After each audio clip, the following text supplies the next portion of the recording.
Dans la vidéo d'aujourd'hui, on va parler mobilité articulaire et spécifiquement mobilité articulaire de la colonne vertébrale.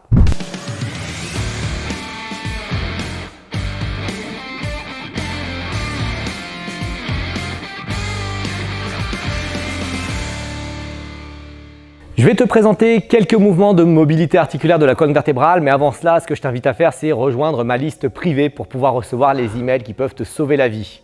Dans ces emails, je te dévoile des techniques, des stratégies, des tactiques pour pouvoir sauver ta vie. Ce sont des emails que j'envoie chaque semaine qui ont du contenu spécifique sur le Krav Maga, sur la philosophie, sur la théorie du Krav Maga. Pour pouvoir rejoindre cette liste, je t'invite à cliquer sur le lien que tu trouveras sous la vidéo. Donc, la mobilité de la colonne vertébrale, elle est excessivement importante. Si tu suis ma chaîne YouTube, peut-être que tu sais que je suis ostéopathe et dans l'enseignement que j'ai appris en ostéopathie, on dit souvent que le mouvement, c'est la vie. Et évidemment, ça va t'aider dans ta vie de tous les jours, dans ta vie habituelle, dans ta vie personnelle, professionnelle. Et ça va aussi, bien sûr, t'aider dans ton Krav Maga, puisque plus tu seras relâché, plus tes structures bougeront, seront huilées, entre guillemets, de façon homogène et de façon suffisante, plus tu pourras pratiquer le système que tu aimes. Et si tu regardes cette chaîne, tu aimes le Krav Maga. Donc, la colonne vertébrale, il faut comprendre qu'il y a trois parties principales. La première partie, c'est la partie supérieure, c'est la colonne cervicale, donc ça correspond à ton cou plus ou moins. Enfin, pas plus ou moins, ça correspond à ton cou. La deuxième partie, c'est la colonne thoracique, ok. Donc cette partie-là, c'est le thorax. Et la troisième partie, en bas, c'est la colonne lombaire. Donc c'est les vertèbres lombaires, c'est le bas du dos. D'accord? Après, on a ce qui s'appelle le sacrum, mais les 5 vertèbres sacrées sont fusionnées, donc elles ne bougent pas. D'accord? Donc nous, on va travailler sur ces 3 segments. Ça veut dire la mobilité du cou, la mobilité thoracique et la mobilité de la colonne lombaire. Hein? Quand on dit attention à tes lombaires, en fait, la zone lombaire sont les vertèbres lombaires. Donc les 5 dernières. Je te présente les exercices. Comme d'habitude, quand je te présente des exercices de mobilité articulaire, on parlera à la fin de la vidéo de quand faire ces exercices, de combien de répétitions faire par exercice et si jamais tu as un petit peu mal ou si tu n'as pas mal lorsque tu fais les exercices. Donc la première chose, c'est la colonne cervicale. Et je vais t'inviter à être droit ici, à avoir le corps droit. Ça veut dire que tu imagines qu'au-dessus de ta tête, il y a un fil qui est tiré et donc tu te grandis au maximum. Donc de ne pas avoir la tête ici en avant, de ne pas avoir la tête trop en arrière, mais d'avoir la tête le plus droit possible, de regarder bien devant toi. Et tu vas simplement faire des nans avec la tête tranquillement ici pour articuler le haut du corps. Essaye de stabiliser complètement les épaules et tu vas faire aussi des oui, ça veut dire que tu vas descendre complètement. Et moi, je n'ai pas de problème à ce que tu montes jusqu'en haut, mais avec contrôle, d'accord? Ne jette pas ta tête en arrière, sinon tu risques de te faire ce qu'on appelle un whiplash, c'est-à-dire que tu vas léser tes vertèbres cervicales. Donc tranquillement, on contrôle, mais il n'y a pas de souci, on peut aller jusqu'en haut. Donc en bas, en haut, et même quand je suis en haut, j'aime bien monter la mâchoire aussi vers le haut, comme ça, ça étire les muscles du cou. Donc tranquillement, tu viens faire des oui. Ok. Maintenant, ce que je t'invite à faire, c'est d'emmener ta tête vers l'avant et vers l'arrière. Je te me mets sur le côté, comme ça tu vois mieux.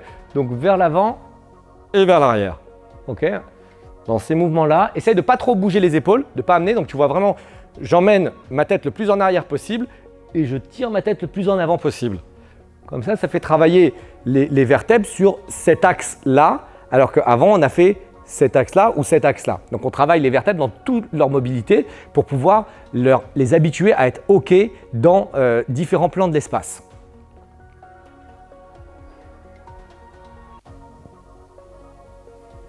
Ok. Et le dernier exercice que je te présente pour la colonne cervicale, c'est la même chose, mais sur un plan circulaire. Ça veut dire que tu vas emmener la tête, faire des cercles d'un côté.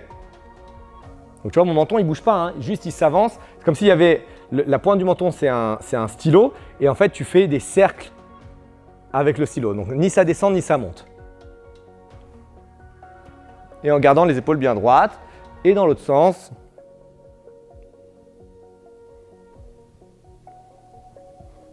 Ok, c'est tout pour la colonne cervicale.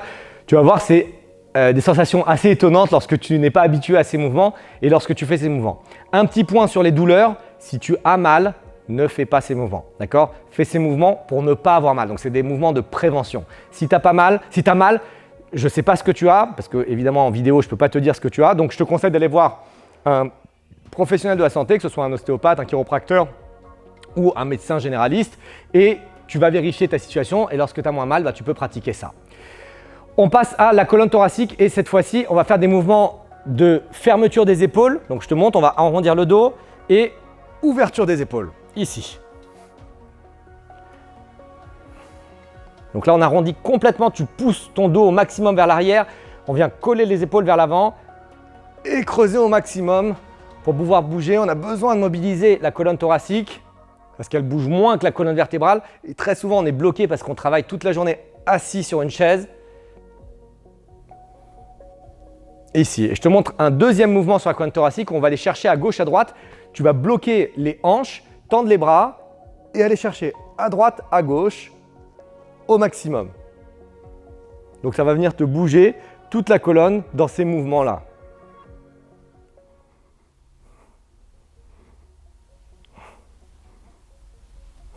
Ok, on passe maintenant au lombaire et je vais te montrer deux exercices. Un exercice spécifiquement pour les lombaires et le bassin et un exercice complet de toute la colonne. Donc l'exercice spécifique, ça va te rappeler tes cours de danse orientale. Les deux jambes sont tendues, tu as les mains sur les hanches et tu vas fléchir une jambe. Donc ça va faire une inclinaison de ton bassin. Okay. Après tu vas faire une rétroversion du bassin, fléchir l'autre jambe et faire une antéversion du bassin. Donc le bassin va bouger, tu vois, bouger dans tous les sens. C'est quoi rétroversion et antéversion? Ça c'est antéversion, j'emmène les épines iliaques vers l'avant, les fesses partent vers l'arrière et ça c'est rétroversion. J'emmène les épines iliaques vers l'arrière et le bassin passe vers l'avant. Okay, donc ça c'est un des mouvements que je fais, c'est un mouvement complet là que je fais puisqu'il y a des rotations aussi et en plus je joue avec les hanches, avec les jambes, avec les genoux. Donc tu vois là je fais l'inclinaison, la rétroversion, l'inclinaison de l'autre côté et je tourne ici. Donc évidemment il faudra faire ce mouvement et tu vois que ça reste fixe ici. Il faudra faire ce mouvement d'un côté et de l'autre.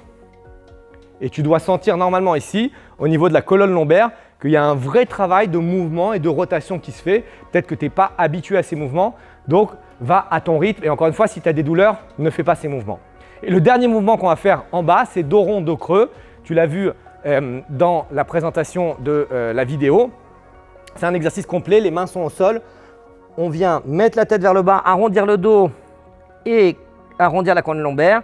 Et faire tout l'inverse, faire de l'extension maximum, extension de la colonne cervicale, de la colonne thoracique et de la colonne lombaire. Ici, inspire, expire.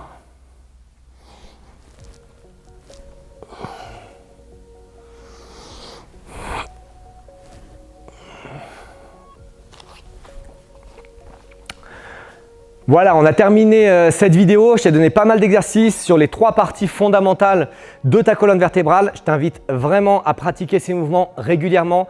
Je te rappelle que dans ta colonne vertébrale passe ton axe nerveux, ça veut dire toute la moelle épinière qui va venir innerver tout le corps. Donc plus ça va bouger de façon souple, plus ça va libérer de l'espace pour que tu puisses être sans douleur.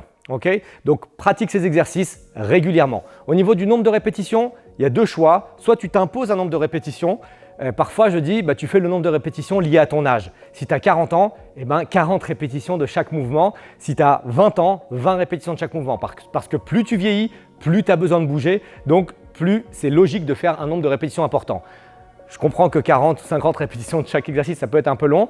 Donc, tu peux aussi faire des séries de 10 et varier plus les exercices, n'hésite pas. Et tu peux aussi le faire à la sensation. Très souvent, je m'entraîne comme ça. Je fais ce que mon corps me dit de faire. D'accord ? Je laisse mon corps faire et quand j'en ai marre ou quand je sens que ça suffit, je passe à un autre mouvement. Donc, tu peux très bien pratiquer comme ça.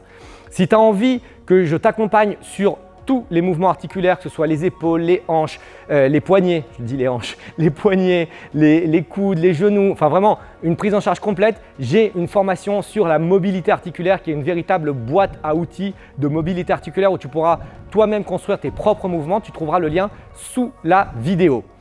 N'hésite pas à me poser tes questions dans la zone de commentaires si tu es sous la vidéo et je compte sur toi pour partager, liker la vidéo. Je te retrouve très vite.